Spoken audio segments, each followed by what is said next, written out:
have the instrument spectrophotometer TP800, and now I'm going to find LABCH values of PET granules and PTA powder. So first testing PTA powder.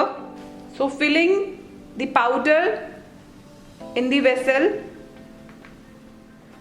So here I am considering this as a master sample and this as a sample.